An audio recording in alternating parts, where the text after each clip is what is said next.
Eliminating Stress, Module 7, Advanced Stuff. A 3 principles based presentation. Copyright David Philip Kromka, 2024.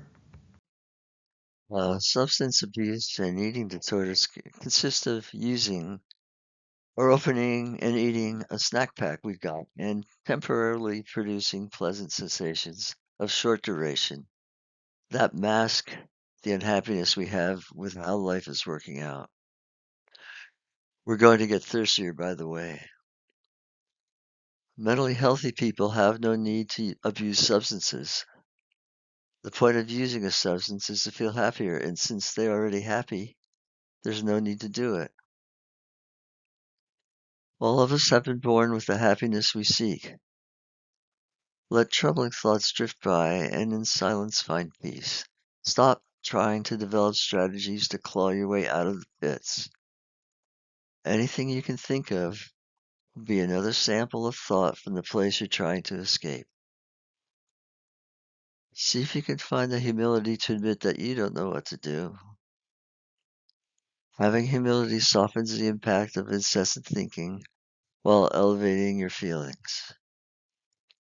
With elevated feelings come more helpful ideas, which may include noticing that now, since you feel better, there's nothing you need to do. Well, maybe get on with your life.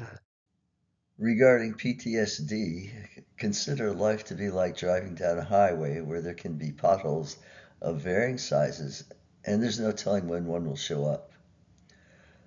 Living in mental health is like having good shock absorbers on your car. A PTSD event can be like hitting a significant pothole. We hit one, wham! It's a big surprise, and we're likely to shout, wow, or holy crap. However, because we're healthy and we have life ahead of us, we dismiss the event and focus on the life we have ahead.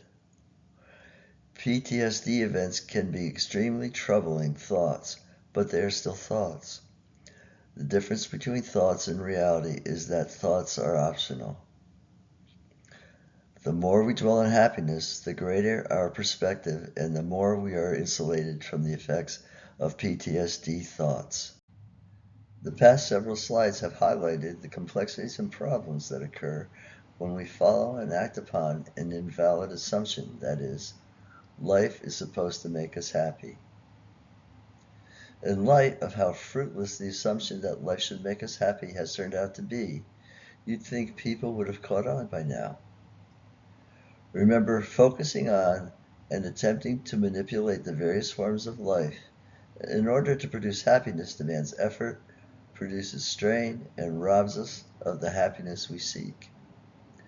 If we give up the effort, we'll return automatically to dwelling in consciousness, which is our default setting, and from which love flows without effort.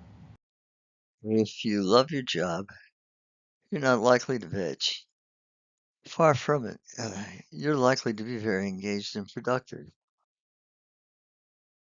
On the other hand, who can say what circumstances have brought you to work you don't really like?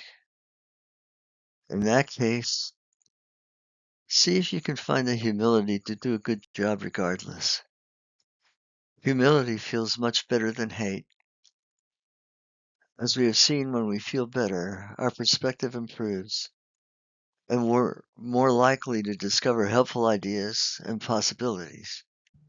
The famous author Arthur C. Clarke has said, any sufficiently advanced technology is indistinguishable from magic. Technology advances as understanding deepens. The same is true in the area of happiness and mental health.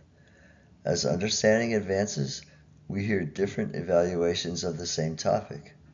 A math student might take the initial statement, calculus is really hard. However, sometime later, after having grasped what is being taught and advancing up levels of understanding, the same student might report, calculus is a breeze. So too, many would say that life is stressful, but on gaining a deeper understanding, matters will improve here as well. What we don't recognize as thought, we call reality. The reality of a person in the pits of level 1 might be reported as, life is against me, or life is hard. Once again, if this person gains elevating insight, the report might be, things are pretty good, I just didn't understand before. So we might conclude that it's all thought. But once again, being able to say that authentically is not a function of the intellect. Understanding that it is all thought is a logical extrapolation of the evidence. However, having the experience that it is all thought is a product of a transcendent state of mind that literally sees it that way and brings with it an overwhelming and ecstatic feeling. You may think getting there is quite difficult, but the only thing that keeps us from seeing that is the thought we're presently holding. However, the intellect craves certainty and knowing, so it clings to thought. This seeing is not a product of the intellect. We can't make it happen. Rather, it's a gift of having abandoned the intellect. What we call real keeps changing. That is, our interim reality depends on what we understand. Consider more deeply that if something were really, really, really real, it would not change. Everything we see in this world changes. Some things change quickly, others slowly, still others very slowly, but the tides of change encompass all things. Matter and energy are in constant interplay. The only thing that endures lies beyond the boundaries of space and time. It never changes and is therefore absolutely real. It gives rise to all things. It is all things. To meet it is to meet love. Love, also known as consciousness, is eternal, transcending both time and space. It exists in timelessness and therefore in unlimited supply. To see that this is true, you'll have to suspend your interest and engagement with your thoughts. As you do so, you'll find yourself settling into warm, rich feelings, and your sense of the pace of time is that it is slowing down. We get our sense of time as things change. When time stands still, nothing changes, and we find ourselves in a timeless state. Given that the consciousness and love we experience exist in timelessness and cannot change, it can never be depleted and therefore exists in unlimited supply. Thought provides the myriad forms taken on by life. Life is not supposed to make us happy. Each of us has been born with the love and happiness we seek. We've just gotten innocently distracted by the myriad forms of life. We get to watch consciousness illuminate thought and engage it or not. When we sleep, we may find ourselves in the middle of a dream. We don't ask how we got there. We just accept that we're there and proceed. We just accept thoughts that come along, and we also accept others who are in the dreams without question. In this life, we proceed as well. We just accept that we are here and proceed with the thoughts that come along. We also accept others who are in this life without question.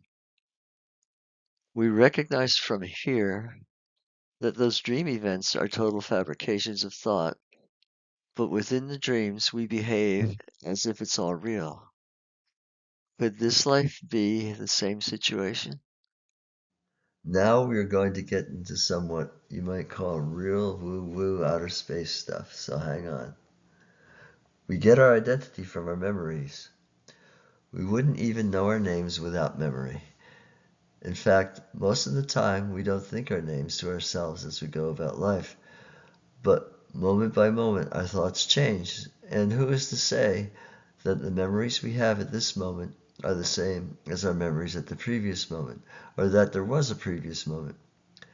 We trust the memories, but might they not be like a used car salesman saying, "Trust me," as well? Once again, thought is giving form to life.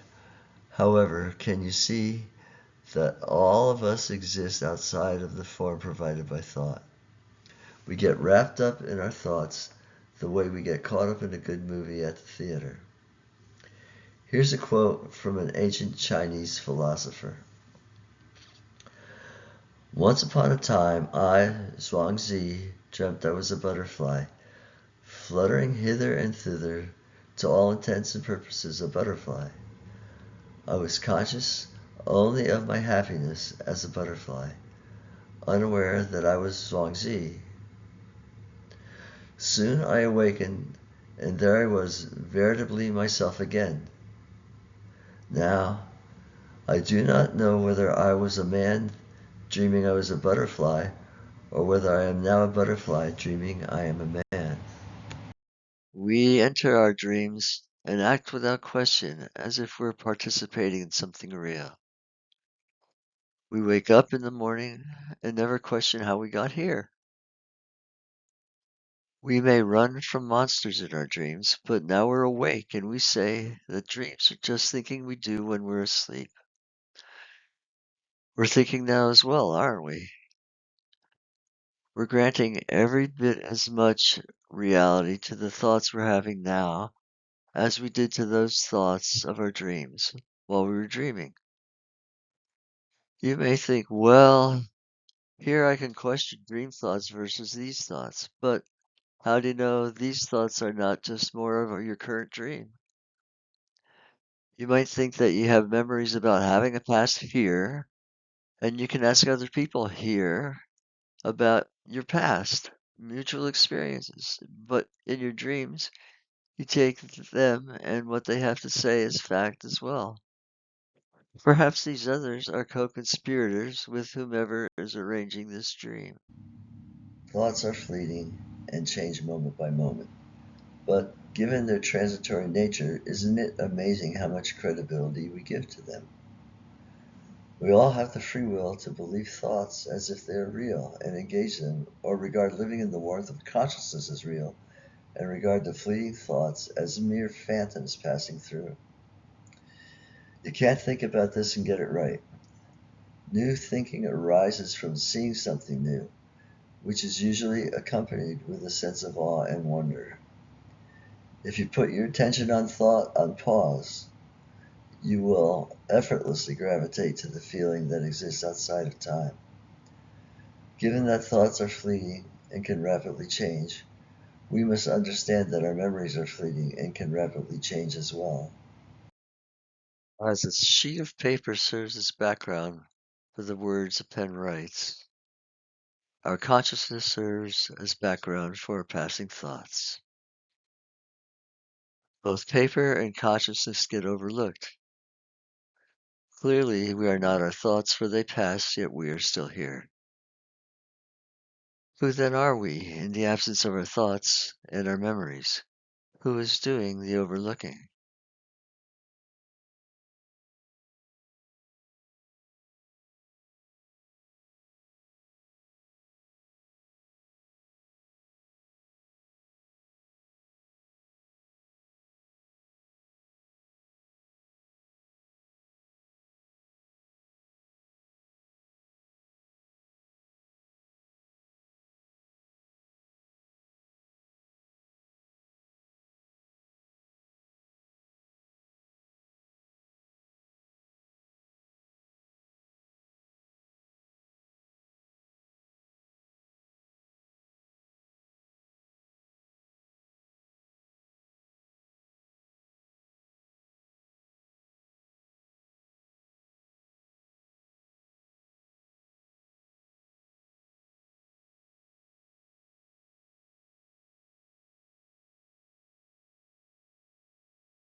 We really don't know if our memory is or is not a playback of our real history, or if we even have a real history.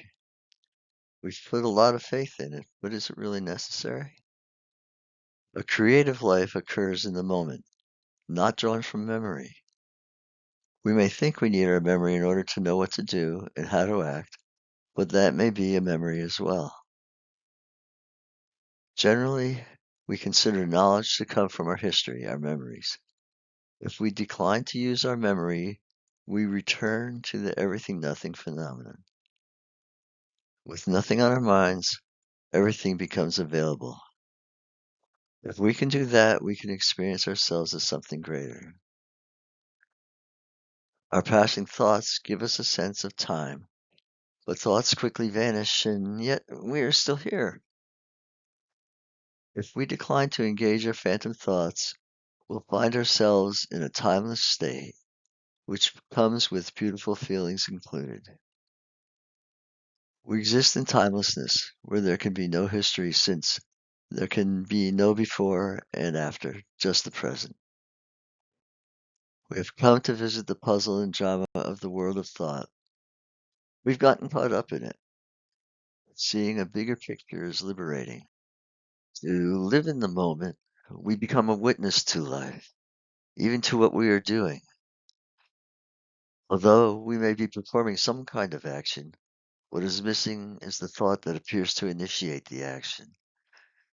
Our life is going on, but somehow we feel like we're on the outside looking in with a great sense of wonder.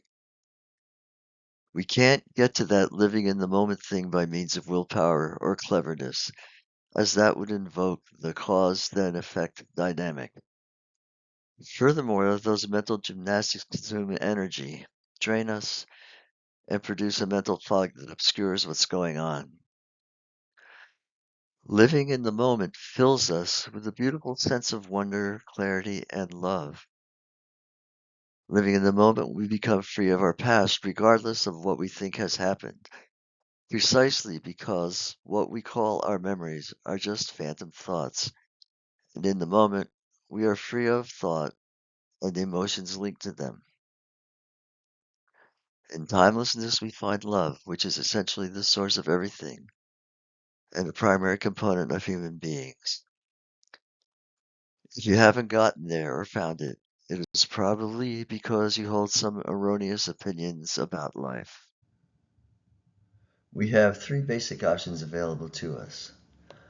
Option 1 is dwelling exclusively in timeless consciousness. This is the equivalent of not entering the theater of life to watch the movie of thought. It is really not much of an option, as you see, we are already here.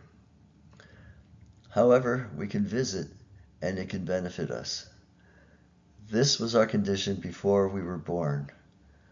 We can deduce this by looking into a young baby's eyes. Option 2 is innocently entering the theater and becoming dramatically caught up in the thought show. This is pretty much the human condition into which we were born. Option 3 is entering the theater of thought knowing that it will have only the reality which we give to it. Here we get to play with words, ideas, and so forth, knowing it is a play and marveling at the results. We may willingly get on a roller coaster knowing we'll be okay, but may bring along a clean pair of underwear just in case. Good surfing is characterized by living in the moment and artfully negotiating the existing conditions. If surfers think for even a moment about what just happened, they're liable to wipe out and eat it. They've got to keep their minds and eyes on what's taking place at the moment. There's no time when the radiant wisdom within is switched off. It is always present, available, and true to us. We learn to trust and make use of it. If we consider ourselves to be the surfers on the ebb and flow of life situations, most of us would have difficulty standing up, let alone getting a good ride, due to our frequent auditing of our lives, of worrying, of reviewing our past, and so on. Learning to surf over thoughts minimizes their significance and maintains our connection to the radiant wisdom within. It changes life from a struggle to uplifting anticipation. In a split second, every moment becomes the past and we're on to the next one. We don't have to know what to do. We can let the knowing come to us. Go forward needing nothing for support. If we have nothing, we have everything. Being ordinary, we're nothing special. In that state of mind, our thinking subsides and we feel the love within, which means we're totally special. We feel peace and contentment. We love our lives. Let deeper feelings be our guide. If we consider following certain memories or ideas, our good feeling may start to fall away. It might be a good idea to let that stuff pass. On the other hand, if good feeling is sustained or turns into insight and inspiration, we can go with it. Each moment of our lives provides us an expansive and total experience to the extent we understand and can relax. Since we're all connected via our consciousness, our relationships tend to go well. Teams at work and humanity at large will work well together to the extent they share deeper feelings.